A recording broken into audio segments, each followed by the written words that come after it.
Los soldados avanzan sobre la multitud que se refugia en unos macizos escarpados. Los huidos lanzan piedras de molino. Disparan mosquetones viejos. Se enfrentan a pecho descubierto con la tropa que los aniquila. Unas mujeres se suicidan lanzándose con sus hijos en brazos. La victoria es clara, contundente, una masacre. Los supervivientes son arrastrados hasta el mar. En las costas, los barcos recogen a los que van a ser expulsados. Extrañamente, las playas están repletas de gente como si se tratara de una fiesta. Los ancianos son llevados en brazos hasta las barcas. Unos gritan de alegría por ir a la tierra prometida, abandonando así un país que los persigue y los condena. Otros lloran lo que dejan atrás, la tierra de sus antepasados. Los rumores se extienden. Se dice que los barcos no son seguros, que los capitanes echan al mar a los pasajeros incómodos. Les han robado durante el camino. Les roban en la playa, les roban en los barcos. Afirman que en las costas de enfrente les esperan mayores males, que tribus nómadas del norte de África les atacan, les asaltan, les violan y les asesinan. Dicen que es el castigo por sus pecados.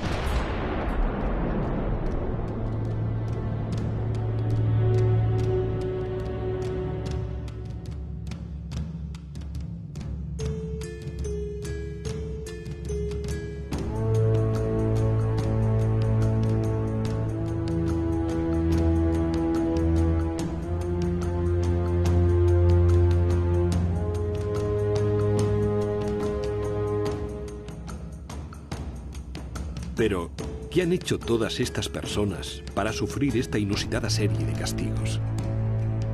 ¿Qué han hecho para ser arrancados de su tierra y ser expulsados a unos lugares que ni conocen ni han visto jamás? Esta es la crónica que explica las claves de una expulsión de varios cientos de miles de personas que se realizó de 1609 a 1614 en todo el territorio peninsular. La expulsión de los moriscos.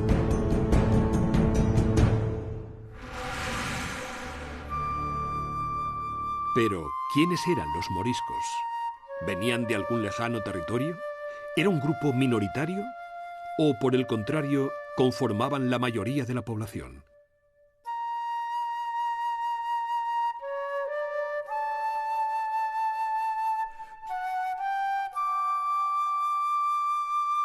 Los moriscos eran descendientes de los habitantes de Al-Ándalus, territorio de la península ibérica que estuvo bajo poder musulmán entre los años 711 y 1492. En este período, muchos antiguos cristianos adoptaron la lengua árabe y se convirtieron a la religión musulmana.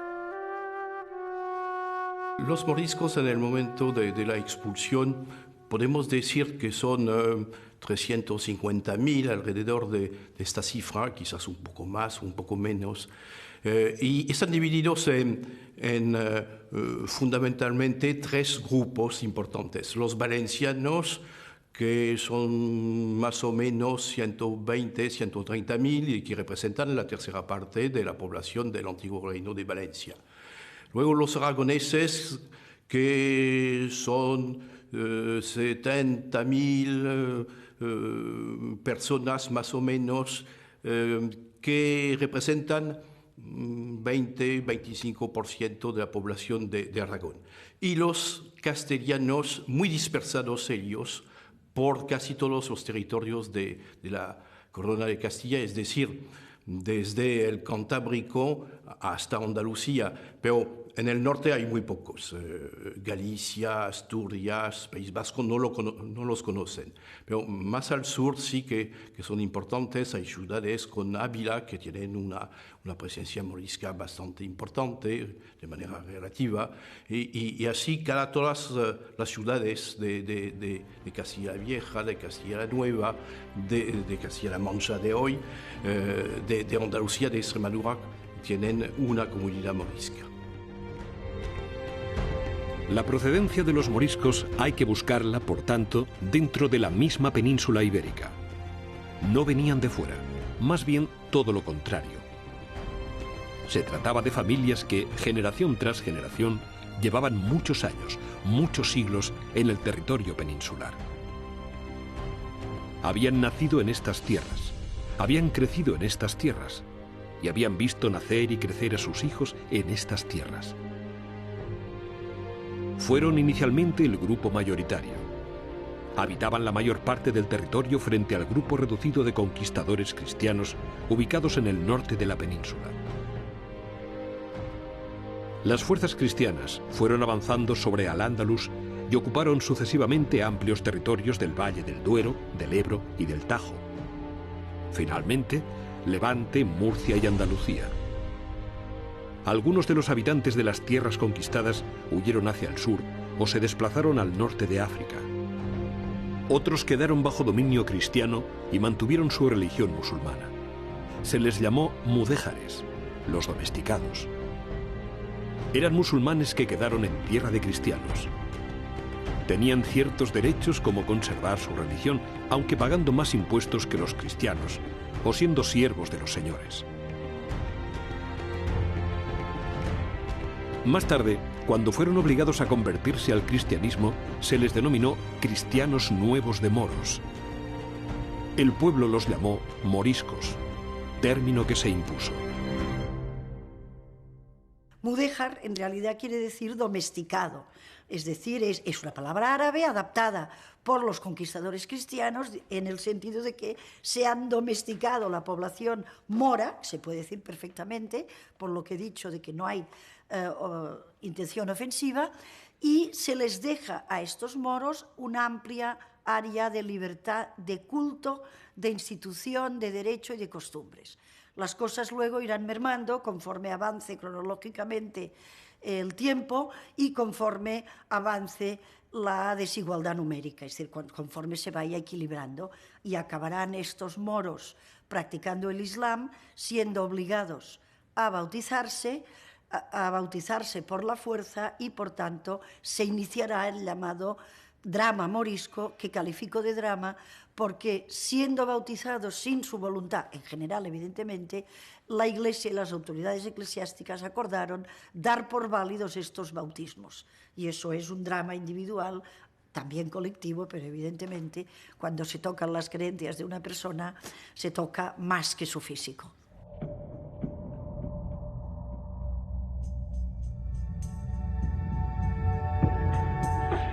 Así, los mudéjares y luego los moriscos constituyeron una comunidad muy numerosa, mayoritaria, que progresivamente fue minorizada y, más tarde, expulsada.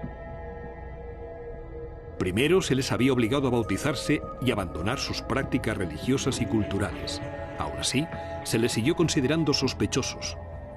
La idea de su expulsión empezaba a tomar forma. Sin embargo, pasó un siglo hasta que se adoptó una decisión definitiva. Uno de los hechos más sobresalientes, más sorprendentes, cuando uno se acerca al fenómeno de la expulsión de los moriscos, es que se trata de una decisión que en principio se toma, o por lo menos se intuye, en el año 1582, y de hecho se retrasa hasta el año 1609. El hecho de que pasen aproximadamente 3 décadas entre una circunstancia y la otra, pues puede llevar a pensar, y de hecho así puede certificarse, que en algunos momentos de ese periodo parece oportuno y pertinente proceder a esta expulsión, mientras que en otro parece, por el contrario, no tener ningún sentido llevar a cabo esta medida. En el año 1609, durante el gobierno del duque de Lerma, valido del rey Felipe III, la medida se adoptó. Ese año se ordenó la expulsión definitiva de los moriscos. Alrededor de 300.000 se vieron obligados a abandonar la península y con ella la mayor parte de sus pertenencias, de sus talleres, de sus cultivos, de sus casas, de sus orígenes. Atrás quedaron muchos años de convivencia, a veces apacible, a veces agitada con los pobladores cristianos. Atrás quedó un amplio y rico legado cultural y científico. Atrás quedó un gran acervo de conocimientos agrícolas y artesanos. Atrás quedó la historia de una expulsión cuyas consecuencias fueron tan amplias como profundas. Felipe III sucedió a su padre, Felipe II, en 1598 y tuvo que afrontar una situación bastante difícil porque, por ejemplo, la situación en Flandes, es decir, en lo que es hoy Bélgica y Países Bajos, era preocupante con parte de la población sublevada. Y se encuentra con así distintos frentes en el Mediterráneo también, con preocupación con las relaciones con, en particular, Marruecos, porque muere el rey de Marruecos, el soldado, muere en 1603. Entonces, una situación bastante compleja y podemos añadir una epidemia de peste particularmente fuerte que azota a casi toda España entre 1597 y 1602. Con lo cual, Felipe III tiene que pensar en una situación difícil cómo mantener la reputación de España. Y es en este marco cuando se examina la posibilidad de expulsar a los moriscos, medida que está en los planes desde hace algún tiempo. Hay partidarios y adversarios y Felipe III se inclinó pronto por la expulsión.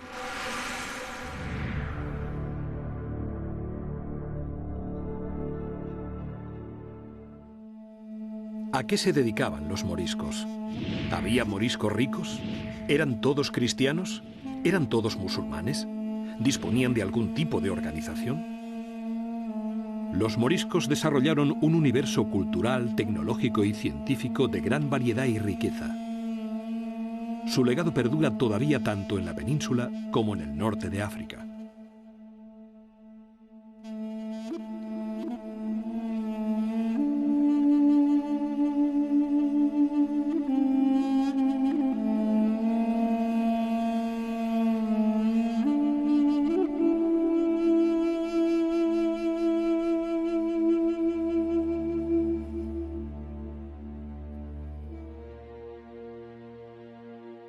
Todos son uno en el mal. Con esta afirmación, el clérigo valenciano Jaime Bleda, uno de los grandes partidarios de la expulsión, intentaba unificar a todos los moriscos. Era una acusación normal y frecuente entre los detractores de la población morisca. Y era también una aseveración imprecisa, injusta, prerracista. Intentar unificar todas las actitudes de los moriscos resultaba tan excluyente como intentar unificar todas las actitudes de los cristianos. No existió un bloque en ninguno de los dos casos, aunque todavía hoy hay extremistas que lo afirmen. Existían moriscos dedicados a las tareas agrícolas, muchos. También había destacados zapateros, curtidores u orfebres. Otros fueron médicos, literatos e incluso algunos llegaron a ejercer como inquisidores. Además, aunque eran una minoría, también podemos hablar de moriscos ricos, poderosos, respetados.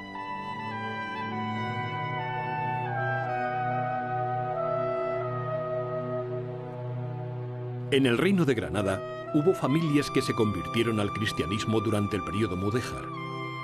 A través de casamientos, muchos de ellos lograron integrarse en la oligarquía cristiana. Una de las miradas diferentes que podemos echar a la historia de los moriscos granadinos es la que nos lleva a las familias colaboracionistas. Es decir, no todos los elementos moriscos, ni musulmanes, mejor dicho primero, después moriscos, sufrieron la expulsión ni sufrieron una condición de humillación sistemática, sino que hubo una serie de familias que colaboraron activamente con la monarquía, de grada o por fuerza, pero que obtuvieron a cambio, lógicamente, una serie de mercedes, una serie de beneficios que los situaban como intermediarios entre la comunidad morisca y la corona y, por tanto, les permitían no solo mantenerse, sino incluso aumentar su poder y su riqueza.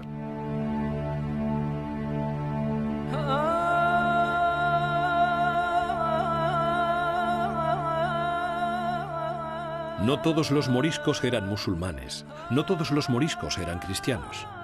Por un lado, aquellos convertidos forzosamente carecían de la intención y de los medios para profesar el cristianismo. Por otro, La constante persecución y la progresiva desaparición de la élite religiosa musulmana produjeron un empobrecimiento de la memoria de la comunidad.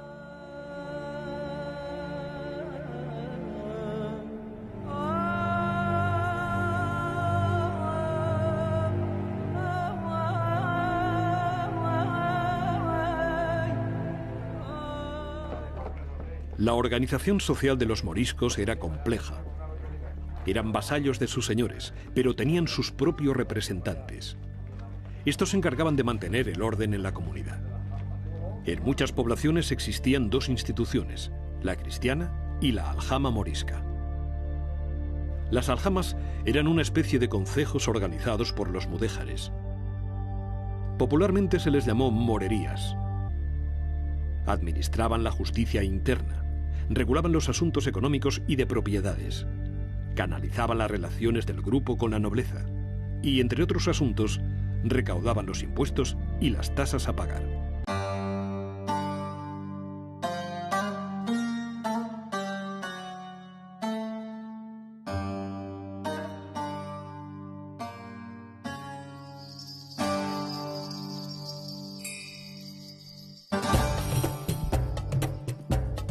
La especialización, o mejor dicho, la reducción de sus trabajos llegó más tarde, y de forma obligada, como una imposición, mediante prohibiciones y regulaciones de todo tipo. Esta fue la manera en que las autoridades cristianas impidieron a los moriscos desempeñar ciertos oficios. Los artesanos cristianos fueron uno de los grupos profesionales más xenófobos con los moriscos. Su rechazo adquirió mayores dimensiones en las disciplinas profesionales en que los moriscos eran competidores suyos. Incluso intentaron imponer estatutos de sangre en sus cofradías y en sus gremios. El objetivo era claro: impedir la entrada de trabajadores con orígenes no cristianos.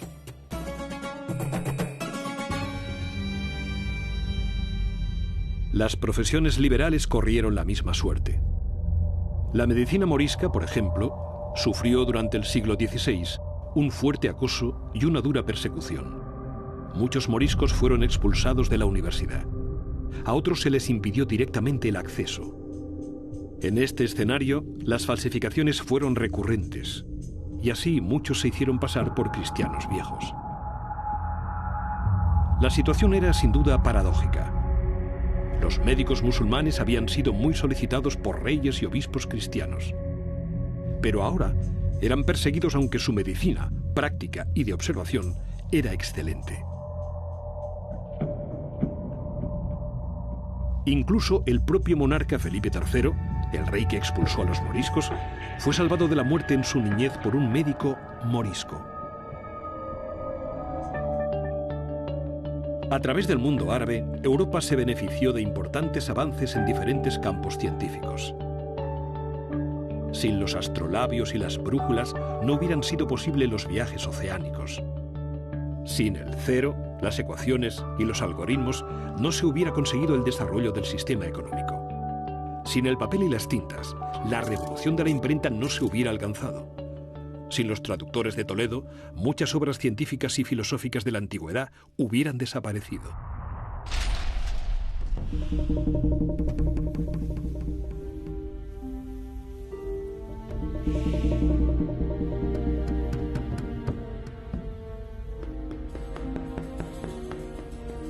Su aportación se limitó a los trabajos más duros, la construcción y el campo. Y también en estos ámbitos demostraron un gran ingenio y una generosa capacidad de trabajo que en muchas ocasiones les valió las críticas y las envidias de sus compañeros cristianos.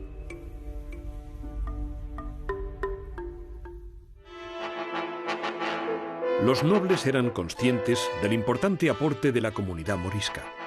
Un dicho castellano apuntaba: quien tiene moro, tiene oro. Es decir, un señor con vasallos moriscos solía acumular grandes riquezas. Era un señor próspero, rico, afortunado. Los marqueses eran muy partidarios de mantener en sus poblaciones a los moriscos porque constituían la base impositiva sobre la que gravaban los impuestos, puesto que los cristianos viejos que traían de Castilla para repoblar otros pueblos estaban exentos de pagar esos tributos, pues para hacerles fácil el venirse a estas tierras. Mientras que los moriscos, a cambio de que se quedaran en sus ancestrales tierras, tenían que costear al marqués pues las guerras que estos hacían y otros gastos.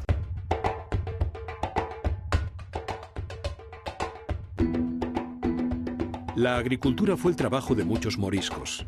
Junto a otros aldeanos, desarrollaron un sofisticado sistema de trabajo comunal. Reparar las acequias, aplanar los caminos, distribuir los riegos, todos colaboraban, todos se beneficiaban. Además, los moriscos introdujeron importantes avances en el campo, desde los aparejos utilizados hasta los sistemas de regadío, desde nuevos cultivos introducidos a frutas exóticas. Acequias, aljibes, norias, naranjas, mandarinas, melocotones, albaricoques. El legado árabe está aún presente en el campo español. Los moriscos, como musulmanes que en su día fueron, que como es conocido cultivaron muy bien las tierras y que el sistema de la irrigación también le practicaron mucho, hoy quedan vestigios de esas acequias, de esas canalizaciones que permitía llevar el agua de este río de Almanzora a las tierras áridas del entorno, y supieron crear un vergel, un oasis en torno a este castillo. Son vestigios que hoy día todavía persisten. De hecho, Cueva de la Almanzora, hasta la actualidad, ha sido en esta comarca, y no solo en ella, sino en toda Almería, un ejemplo de agricultura característica de una zona árida, y es una huella directamente de los moriscos que en su día vivieron en este pueblo.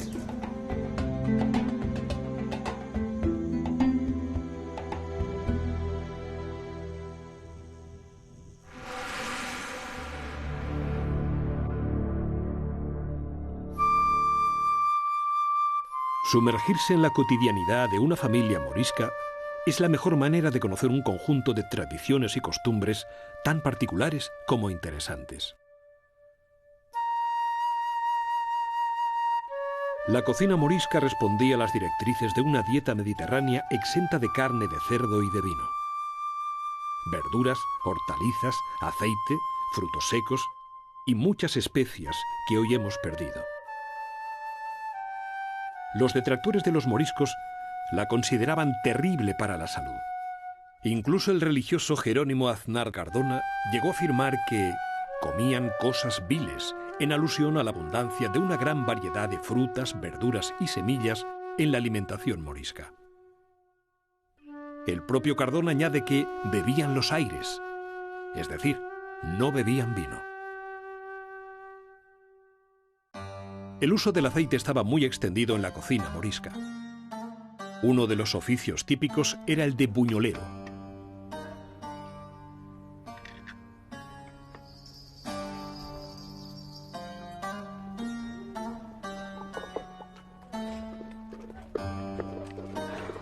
La conservación y la confitura de frutas también era algo habitual.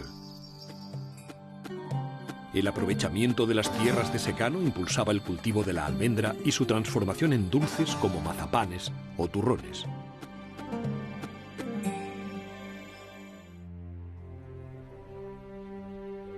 Las charlas o las partidas de ajedrez llenaban gran parte de las horas de esparcimiento de los moriscos.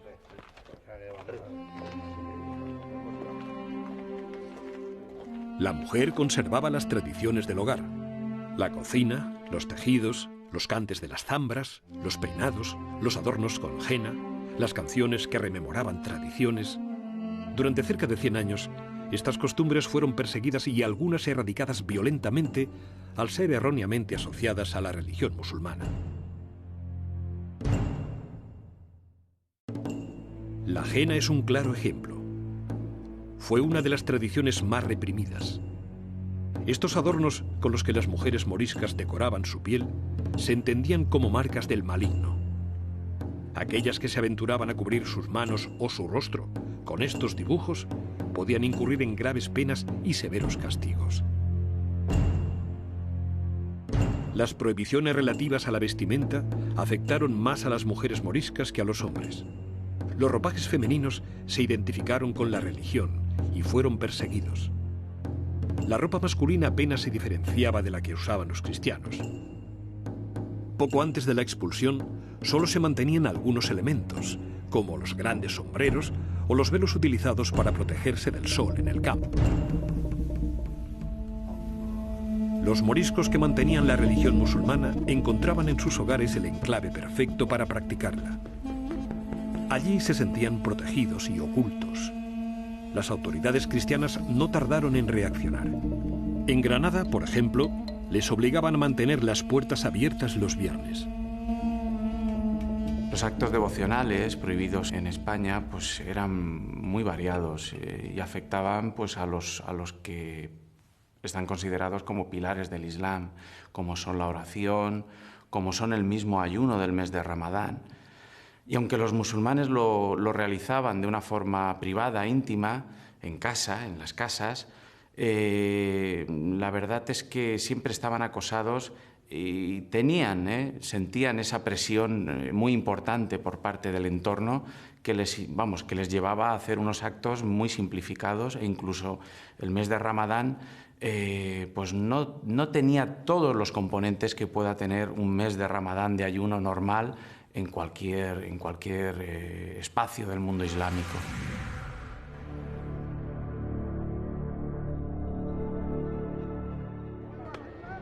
Muchas veces fueron mentiras. En otros casos, imprecisiones. También rumores y habladurías. Y en la mayoría de ocasiones, una absoluta incapacidad de comprender unas costumbres y un modo de vida diferentes. ¿Falsificaban moneda los moriscos? ¿La escondían en lugares ocultos? ¿Eran sus costumbres higiénicas y saludables? ¿Poseían armas? ¿Eran traidores y asesinos por naturaleza? ¿Eran libidinosos e incestuosos? Son muchos los tópicos y los arquetipos que circulaban, y circulan aún hoy, en torno a los moriscos. La identidad de los moriscos es una identidad muy compleja. Desde luego pueden extraerse la idea de que hay tres niveles en la seña de identidad de los moriscos. Habría un primer nivel, que sería el nivel más privado, el nivel de las ceremonias, de las oraciones que los moriscos realizan en privado. Luego el segundo nivel sería el de las costumbres, el de la proyección folclórica de su identidad, y luego habría un tercer nivel que es el de la ideología política manifestada a través de declaraciones un tanto altisonantes que algunos de ellos hacen. En estos tres niveles, las autoridades encontraron en la comunidad morisca una eficaz excusa y una excelente justificación a todos los problemas del reino. Así, gracias a la capciosa propaganda impulsada desde el poder, las causas de la evidente crisis económica, social y militar se desplazaron sobre otras comunidades. Alguien tenía que pagar las crecientes derrotas españolas. Los moriscos fueron blanco principal de estos ataques. En muchas ocasiones, por muchos motivos, en su mayoría falsos. El miedo a un levantamiento morisco era constante. Por ello, los desarmes también lo fueron, especialmente durante todo el siglo XVI. Así, quedaron indefensos y expuestos a cualquier ataque. El intento frustrado de sublevación en las sierras valencianas de Alaguar y de la Muela de Cortes fue un claro ejemplo de ello. Frente a la potente infantería del ejército español, los moriscos se defendían con piedras, palos y ruedas de molino.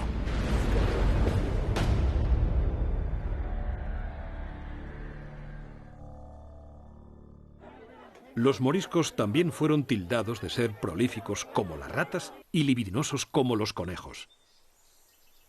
Existía la idea de que tenían más hijos que los cristianos. Esta creencia llevaba directamente a dos aterradoras conclusiones. Acabarían llenando España y serían la población mayoritaria. Si bien se estaba produciendo justamente lo contrario. Además, a ello se unían las ideas de que se casaban antes, no tenían clero, no iban a la guerra y no emigraban a las Indias.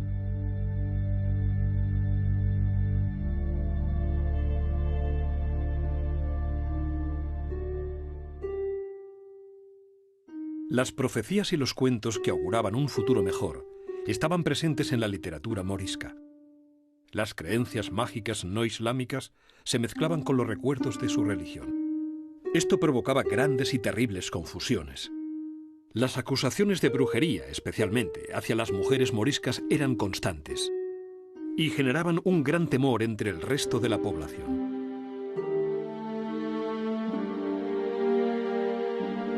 Algunas canciones de cuna de la época así lo muestran, con letras que han llegado hasta la actualidad. Que no venga la mora de dientes verdes, que no venga la mora, ni te despierte.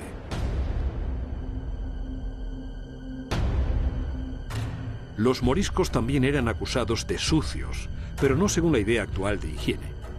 Se les acusaba de sucios de corazón por malvados, o de sucios de origen por racismo. Lo cierto es que se lavaban mucho más que los conquistadores cristianos. Incluso una de las primeras medidas de las autoridades fue cerrar los baños moriscos, unos lugares misteriosos y propios de conspiradores. Por mucho que se laven, seguirán estando sucios, exclamaba el religioso Jerónimo Aznar Cardona.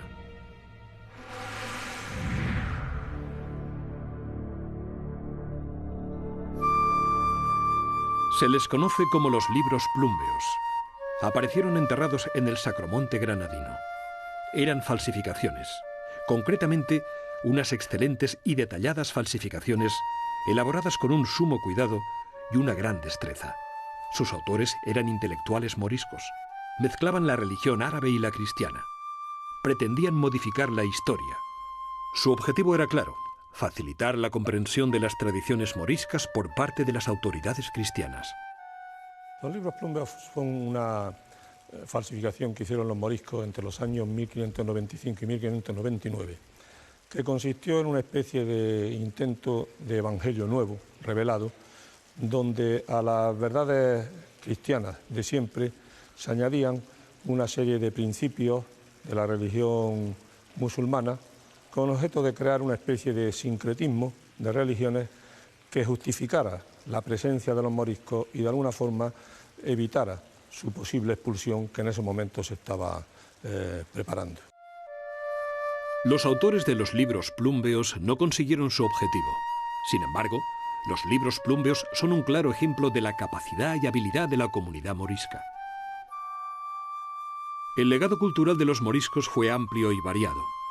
Su impronta está presente en ámbitos tan variados como la medicina, la arquitectura o la literatura. Junto a una medicina oculta, se siguió practicando una medicina popular basada en hierbas y compuestos. En muchos casos, esta sabiduría pasó de generación a generación, de madres a hijas. Las mujeres eran, pues, quienes la practicaron. Y este privilegio les valió un duro castigo. Muchas fueron acusadas de brujería. Las formas mudéjares continuaron presentes en la arquitectura morisca. Castillos, palacios e iglesias de todo el territorio de Aragón, Valencia, el Reino de Murcia y Granada fueron edificadas por mano de obra morisca. Sus trabajos están realizados básicamente con ladrillo, adobe, artesonados de madera y decoraciones de yeso. Y fueron también estos materiales los que predominaron en la edificación de sus casas encaladas y dotadas de pocas ventanas.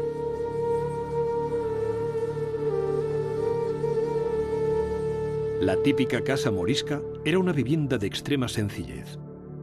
La habitación principal era la cocina, donde incluso se llegaba a dormir.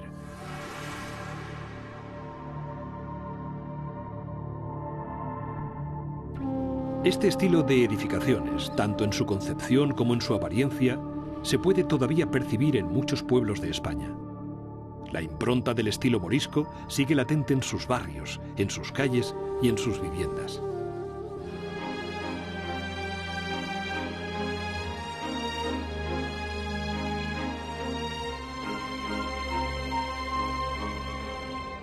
Las escuelas y las madrazas desaparecieron junto con las élites intelectuales que habían emigrado. Los baños, auténticos símbolos identitarios de la comunidad morisca, se cerraron o abandonaron. Las bibliotecas habían sido destruidas durante la conquista y los libros quemados. El uso del árabe estaba prohibido. Sin embargo, los moriscos fueron capaces de desarrollar una literatura en clave llamada literatura aljamiada. Conservaba los caracteres árabes, pero las palabras y sus significados eran castellanos. Era, por tanto, un texto en romance escrito en caracteres árabes. Eran textos religiosos, literarios, poéticos, médicos o de memorias biográficas. La literatura aljamiada es la literatura que crean los moriscos esencialmente de Aragón a partir del siglo XV y la están utilizando durante el XV y el XVI, y tiene como característica fundamental el hecho de que está escrita en castellano pero con caracteres árabes. En esta literatura los moriscos lo que hacen es recoger toda su herencia cultural y religiosa esencialmente, traduciendo diversas obras de literatura musulmana, desde el Corán, pasando por los hadices y diversos breviarios y devocionarios. En este sentido, es bastante original el esfuerzo que hacen de traducción y de adaptación a las realidades, digamos, españolas. Fue una fuente del legado morisco que todavía hoy está siendo desvelado. Fue una literatura de resistencia que utilizó los signos árabes como signo de identidad. Fue el último intento, repleto de belleza, de una élite cultural en su lucha por sobrevivir. Esta lengua castellana, escrita con caracteres árabes, que utilizaron los últimos musulmanes de España para producir en la clandestinidad textos litúrgicos, textos religiosos, textos didácticos, tendentes a reforzar la fe musulmana y la cohesión comunitaria por entre los miembros de la aljama. La aljamía, por consiguiente, es este español arabizado, este español semitizado, cuyo fundador fue Isa ibn Jebr, en español Isa de Jebir. En muchos casos, la literatura religiosa derivó en profecías y supersticiones. La del encubierto, el Mahdi o el caballero del caballo blanco era una de las más conocidas. Un personaje ficticio que debía conducir a los moriscos a un futuro mejor, al esplendor del pasado. Y una noche de cuarto creciente, el rayo de la luna dará en la cueva de la montaña y su rayo claro color de leche se transformará en un caballo blanco al que se subirá un guerrero llamado Al-Fatimí, con una gran túnica de color esmeralda, por la que se le llamará el Caballero Verde, y este Caballero Verde, con su caballo Alboraique, dirigirá la batalla, acabando con todos los enemigos y restaurando el culto de Alá.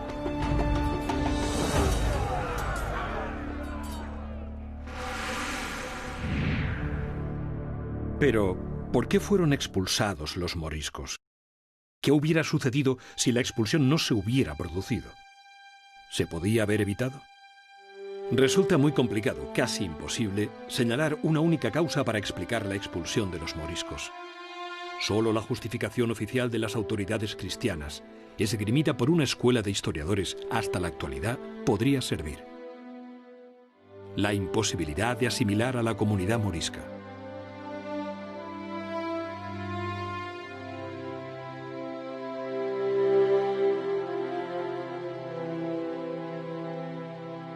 Sin embargo, desde el comienzo de la conquista, muchos musulmanes se convirtieron al cristianismo.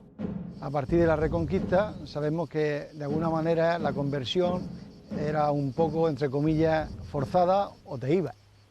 Y entonces, claro, la mayoría pues, optó, esta era su tierra, esta era su familia, esta era su vida, optó por quedarse. Y lógicamente pues se convirtieron. En los primeros tiempos, pues seguramente la conversión era más bien de palabra que en realidad.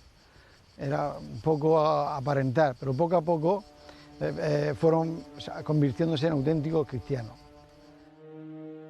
Pero esta conversión fue tan solo un bálsamo efímero. El cambio de fe de estos nuevos cristianos no fue suficiente.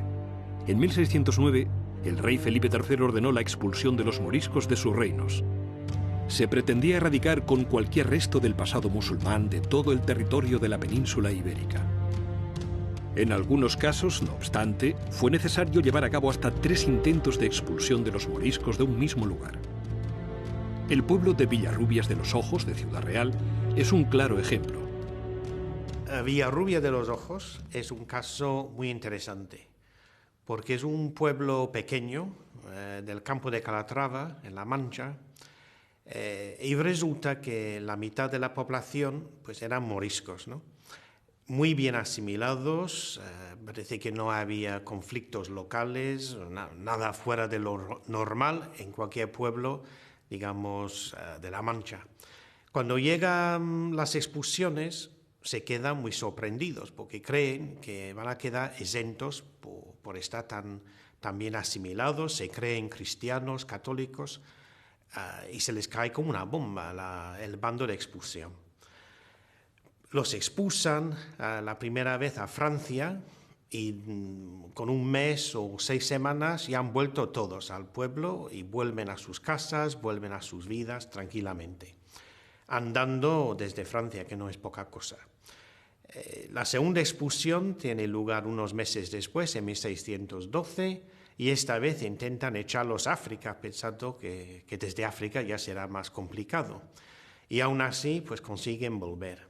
Y la tercera expulsión la lleva a cabo el propio conde de Salazar, el encargado de las expulsiones de Castilla, porque ya no se fía de sus subordinados y decide él mismo ir a La Mancha a echar a todos los moriscos posibles.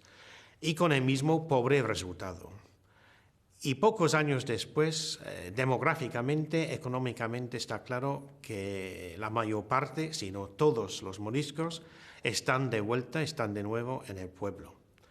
Claro, buena parte ni fueron expulsados, porque ni expulsaron a los viejos, ni a los impedidos, ni a las jóvenes casadas con cristianos viejos, etc. Es decir, quedaban bastantes, yo calculo la mitad, y eso actúa como, digamos, un apoyo, un imán para que vengan los demás.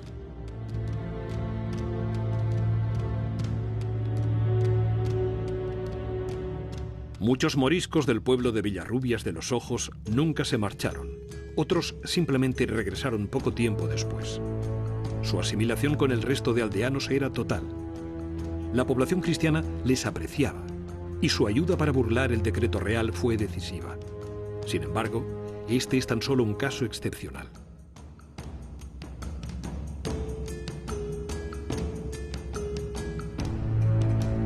Desde un principio existieron partidarios acérrimos de la expulsión. Para ellos, no existía ninguna manera de asimilar a la comunidad morisca. Según ellos, la única solución era la expulsión. Y necesitaban únicamente una buena excusa, un escenario propicio. De alguna manera y por desgracia, encontraron varias excusas y varios escenarios favorables a sus intenciones.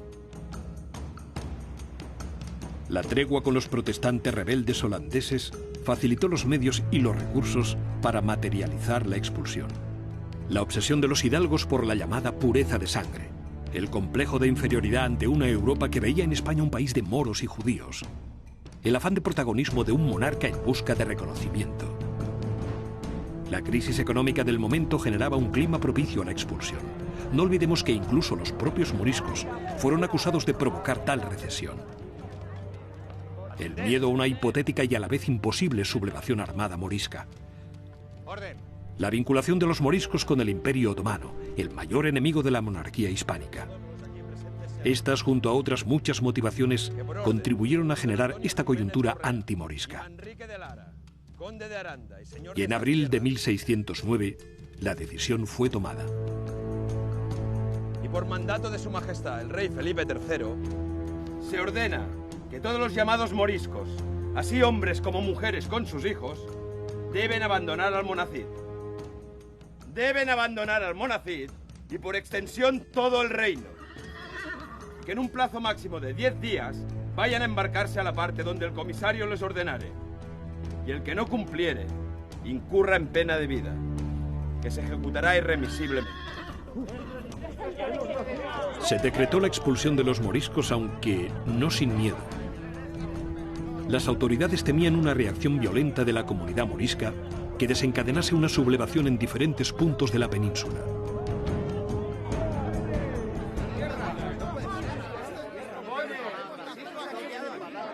El gobierno de la monarquía tenía realmente miedo a que los moriscos fueran a sublevarse aprovechando la expulsión que se había decretado por Felipe III.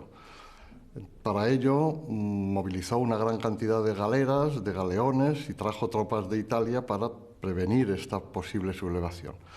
Sin embargo, sorprendentemente, los moriscos se embarcaron en orden sin ofrecer resistencia y se llegó a pensar incluso que había sido una movilización innecesaria. No obstante, a finales de octubre, un mes después del inicio de la expulsión, los moriscos de dos zonas importantes del Reino de Valencia, una al interior de la actual provincia de Valencia, en torno al Valle de Ayora y la Canal de Navarrés, y otros en los valles próximos a la costa de Denia y de Javia, se sublevaron. Entonces el gobierno tuvo que plantearse la solución de este problema. Los alfaquíes les habían alentado con profecías que auguraban un éxito de su lucha. Así, los sublevados pretendían resistir hasta la primavera, esperando una sublevación más general o incluso que el rey concediera su permanencia en España. El desenlace fue muy diferente. Armados básicamente con hondas, piedras o ruedas de molino atravesadas con palos, acabaron rindiéndose ante las fuerzas del ejército de la corona. Desde allí, fueron conducidos hasta las costas para proceder a su embarque. Apuraban sus últimos días en el territorio peninsular. Ya nada podían hacer. Su expulsión era inminente. 300.000 moriscos abandonaron la península en 1609. Otros ya lo habían hecho antes. Nunca llegaremos a saber qué hubiera sucedido si la expulsión no se hubiera producido. La expulsión de los moriscos de España fue, a mi modo de ver, una medida insensata consentida por un rey asimismo consentidor. La expulsión de los moriscos fue un drama terrible que podía perfectamente haberse evitado. Si se dio fue porque Felipe III tenía un enorme afán de protagonismo, de prestigio, y los moriscos se entretuvieron en vanas conspiraciones que no iban a llegar a ningún sitio. La expulsión, en pocas palabras, es una tragedia humana y al mismo tiempo una pérdida económica y una hemorragia poblacional para la España del siglo XVII. La razón de Estado se impone a la razón a secas. La expulsión de los moriscos desde la historia del enfrentamiento en el Mediterráneo significa que de la península ibérica el mundo español se traslada a lo largo de todo el Mediterráneo y en gran medida el Mediterráneo vuelve a ser nuevamente un mar dominado por las influencias españolas como consecuencia de que los moriscos se instalan a lo largo de todo el mismo.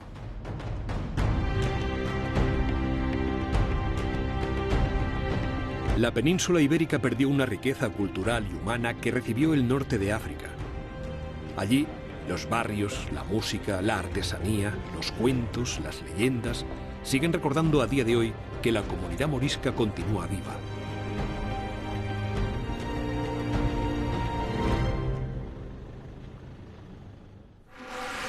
Unos 80.000 moriscos llegaron a la regencia de Túnez. Después de varios desembarcos catastróficos en las playas de Orán, donde la comunidad morisca fue asaltada por tribus nómadas, el poder otomano organizó el recibimiento de los recién llegados. Se crearon barrios nuevos y pueblos enteros para acogerlos. La llegada de los moriscos era, sin duda, sinónimo de prosperidad, desarrollo y riqueza. Con su ayuda, se pretendía mejorar la industria, la agricultura y la artesanía de la zona. Lo consiguieron. En el momento de la llegada de los españoles, gobernaba en Túnez Othman Bey, un rey muy amable, muy generoso, muy tolerante, y vivía en Túnez toda todas las minorías, había judíos, cristianos y también musulmanes. Les acogió, estaba contento el rey, porque esa minoría que llegaba era adinerada y de calidad. Eso es lo que necesitaba, porque Túnez era un país primario que salía de una guerra, de unas epidemias, poca población, y esa gente para él iba a cambiar toda la vida cotidiana de Túnez, en todos los sentidos. En los oficios, mercados, se crearon nuevos mercados para ellos, la élite muy adinerada se quedó en la capital y casi algunos se quedaron también con él en el palacio, trabajando con él. Y los demás ya fueron esparcidos, labradores, comerciantes, se fueron un poco al norte y al sur.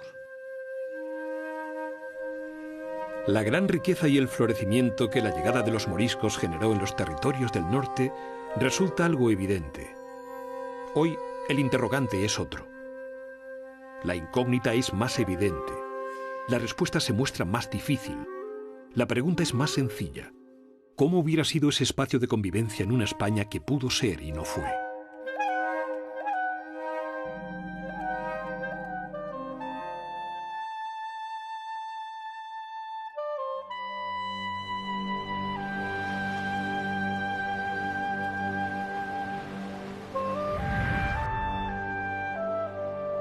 Habría que unir esta medida intransigente de la expulsión de los moriscos con otras muchas que acabaron con el magnífico siglo de oro español. Comenzó una larga decadencia. El imperio no se hundió solo militarmente por la cerrazón de unos gobernantes empeñados en ganar guerras imposibles.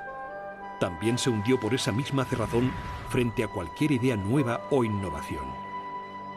España no fue derrotada, sino que se derrotó a sí misma, reprimiendo y expulsando lo mejor de sus gentes. En las costas, los barcos recogen a los que van a ser expulsados. Extrañamente, las playas están repletas de gente como si se tratara de una fiesta. Los ancianos son llevados en brazos hasta las barcas. Unos gritan de alegría por ir a la tierra prometida, abandonando así un país que los persigue y los condena.